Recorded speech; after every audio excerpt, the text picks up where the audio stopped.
lined up on the grid as they wait for the lights to go out. The revs are building. Let's go racing.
Ladies and gentlemen, boys and girls, punters of all ages, we welcome you to a special edition final round interview process with our leading drivers in Division 1.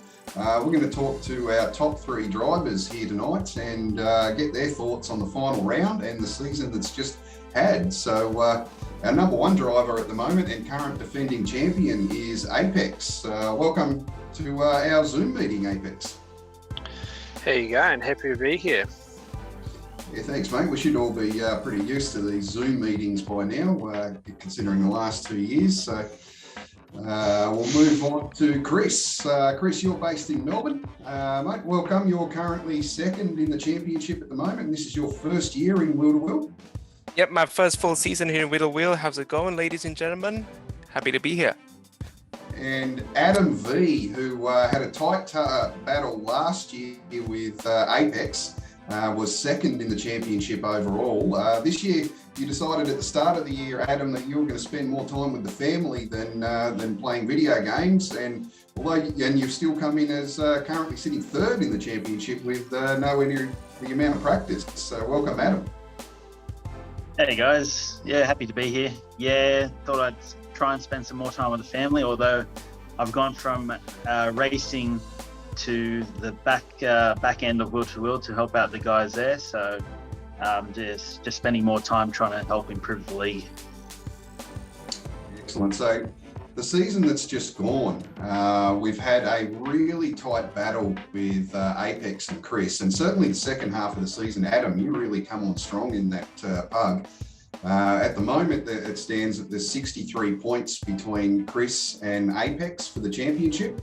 Adam, you're 318 points behind. So at this stage, I would say looking to solidify third place in the championship. But just on a quick bit of math, and assuming my math is correct, Chris, you need to beat Apex by around 14 seconds at Bathurst this round in order to make up those 63 points. Tell us your thoughts on that and how you're going to do it. I mean, I've had my share of bad luck in the past few rounds, especially in the Lago Maggiore round, where that's where I felt really strong. Unfortunately, my internet decided to go to failure management. But it is what it is. That's racing in general, so gonna try my best to make it up for it. In terms of Bathurst with the Honda NSX, it is a really tall order, especially when you're starting from the back and trying to make your way up the field. And overtaking in Bathurst, it's not easy. It's basically a street circuit in steroids. But yeah, anything can happen in racing, and I'll try my best and pull something out of the ordinary. Yeah, so the NSX is certainly a very well balanced car. Where is it going to have the advantage over the Corvette around the mountain? Well, the advantage that the NSX has is on top of the mountain. I think it's Skyline. Correct me if I'm wrong. I'm still not familiar with Bathurst corner names. It's the section after the cutting, the left-hander, and then through the Skyline section, it's basically flat out with the NSX. The hardest bit will be to find a really good rhythm down the S's and the dipper. That's what scares me the most. Yeah.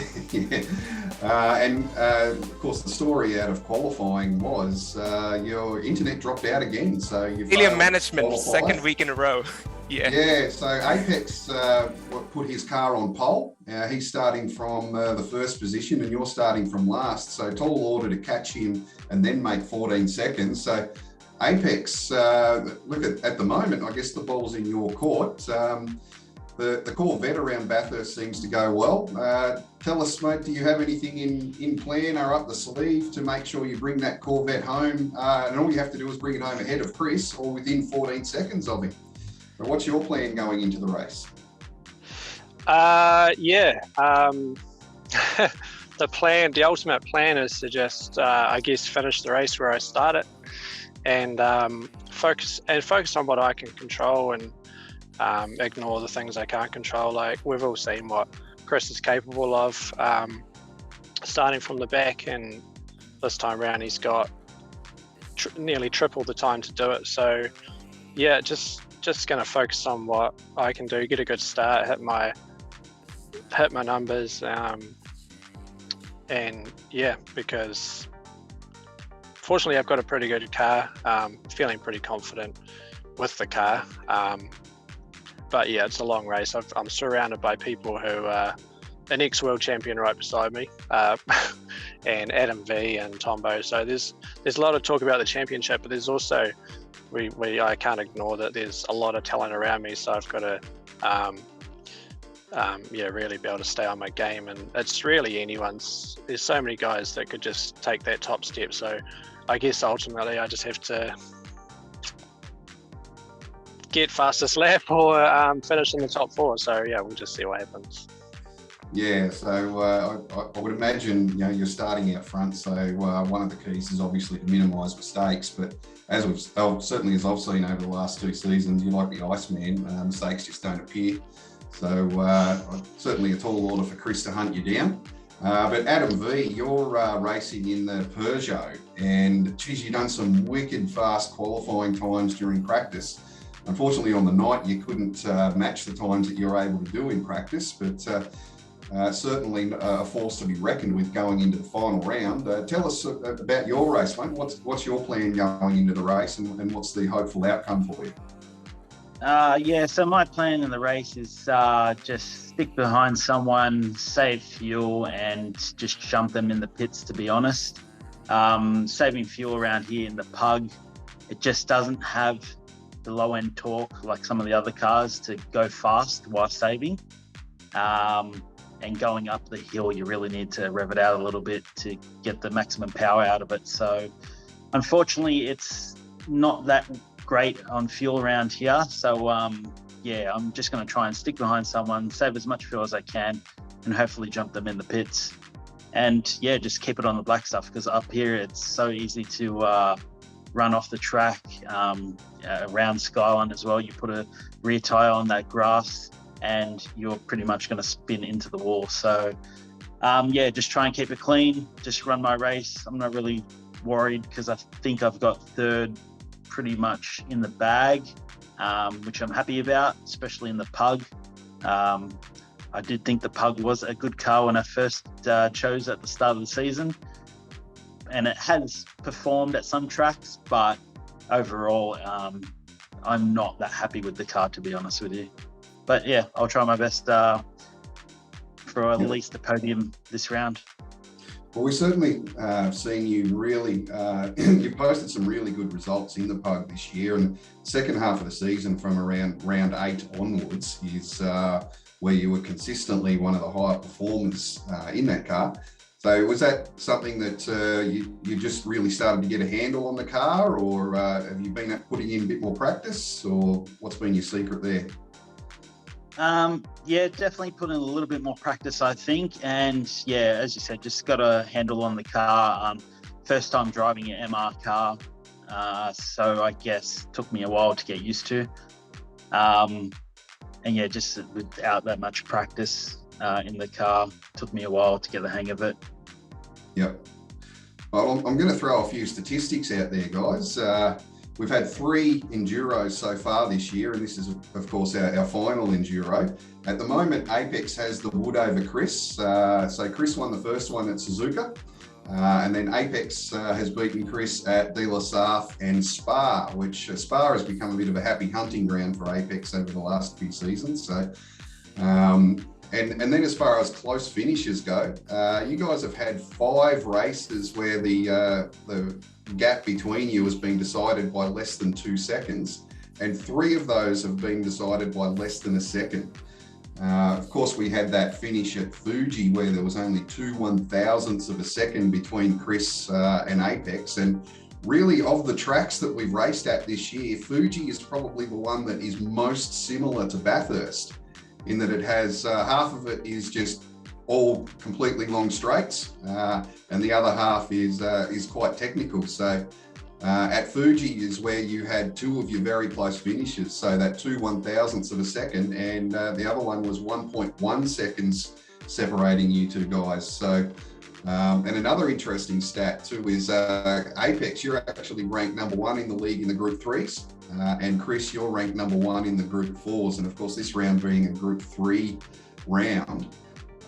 You guys have shown that over the Enduros and certainly over tracks that are similar to Bathurst, that nothing can separate you at the moment. So we're certainly in for a massive battle between you guys, and I'm wondering if you're happy to, Chris, we'll start with you.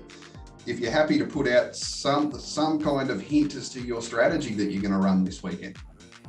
Well, with the NSX, obviously, it's really down on power. The ideal shift point for the NSX is to just rev it out.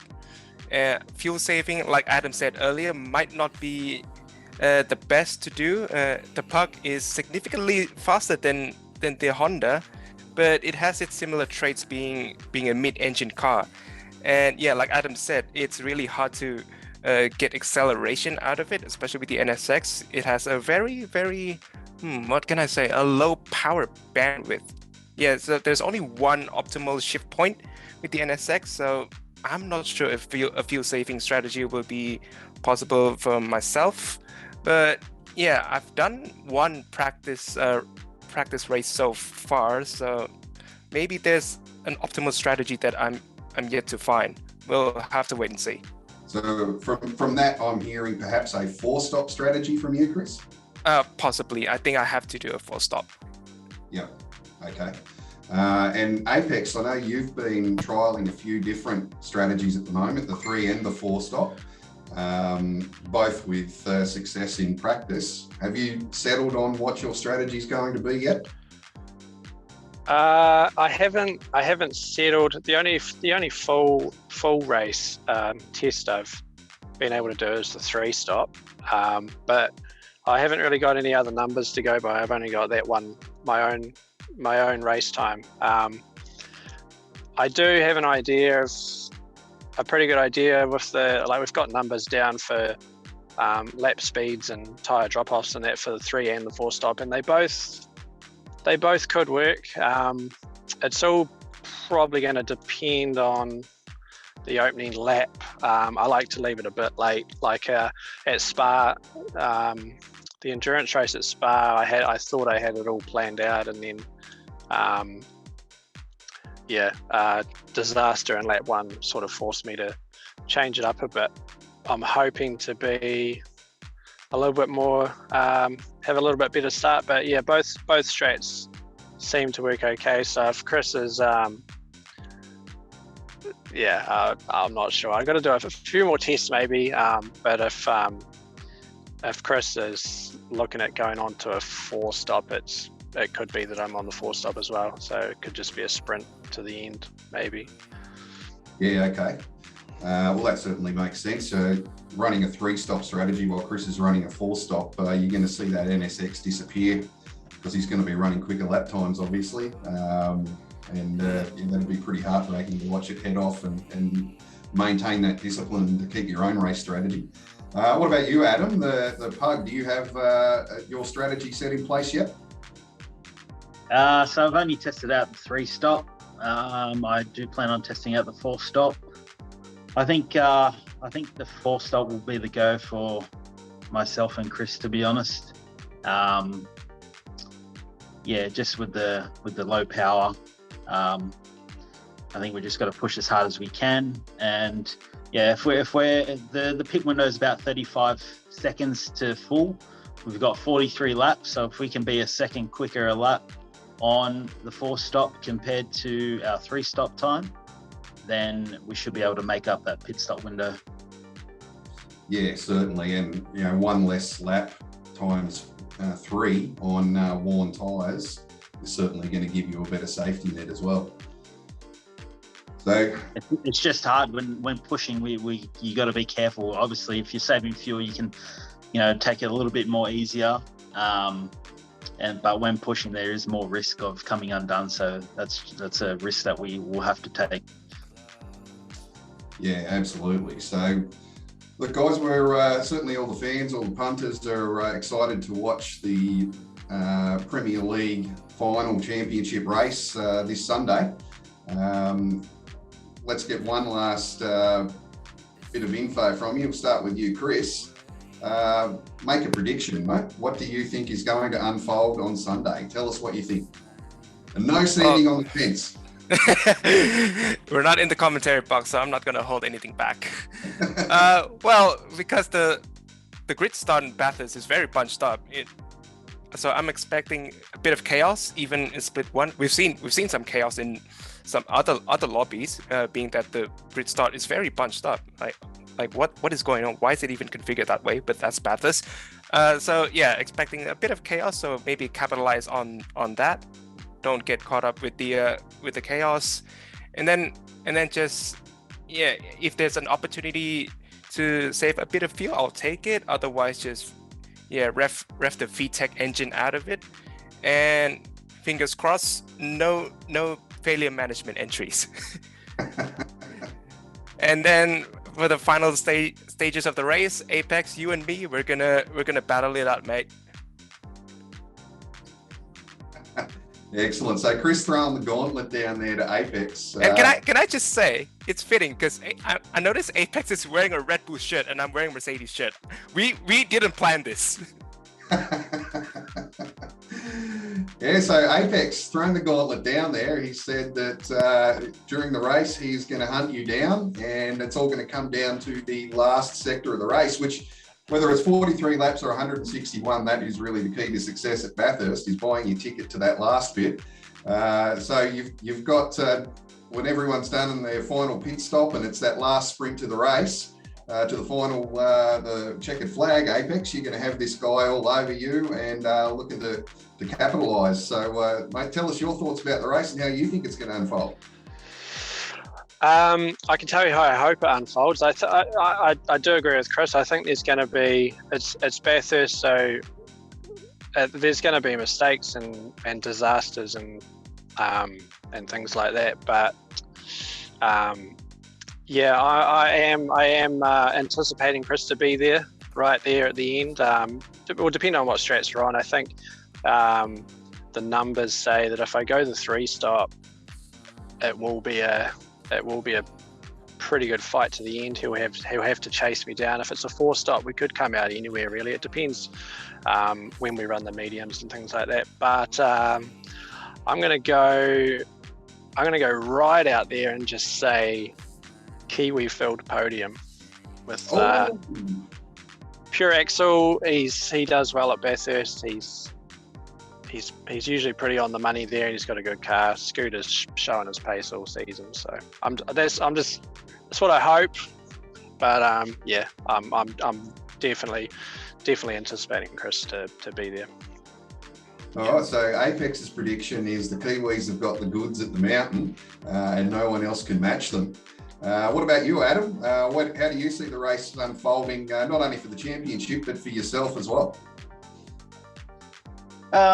Firstly, boys, I know you've got racing shirts on, but you really need to get yourself a wheel-to-wheel shirt coming soon, hopefully, to which you can purchase. But getting back to the race, I think for the championship, if Apex gets out in front at the first corner, I think he'll just run away with it. He's too much of a class driver, and he always hits his numbers. He really rarely ever makes a mistake.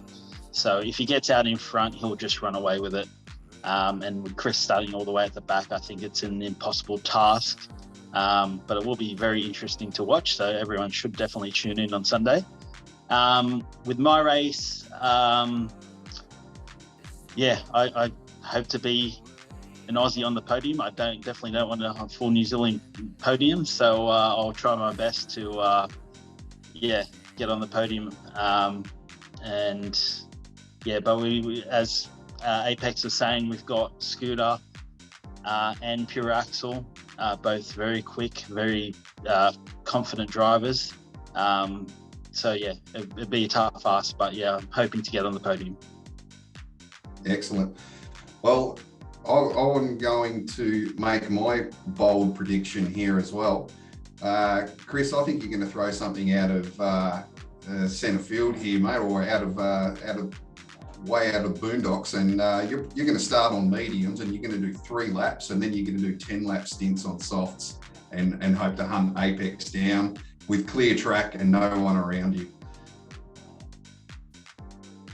Well, that's a top tip right there, Devil. I'll try it out. All right, guys, we've got, so thank you for joining us. We've got a mighty battle brewing up for Sunday for our grand final at Bathurst. I know I'm really keen to watch it, and I know everyone in Will to Will is, and certainly all of our fans that watch on YouTube and Facebook every week. So until Sunday, then GT7, of course, comes in for our next league. As always, keep the wheels straight and in between the lines. With all the liveries and decals. Yes, with all the liveries and decals. Thanks for that, Chris. We hadn't heard about that before. Yeah, no problem. It's a big news. It's big news. All right, cheers, guys. See you Sunday.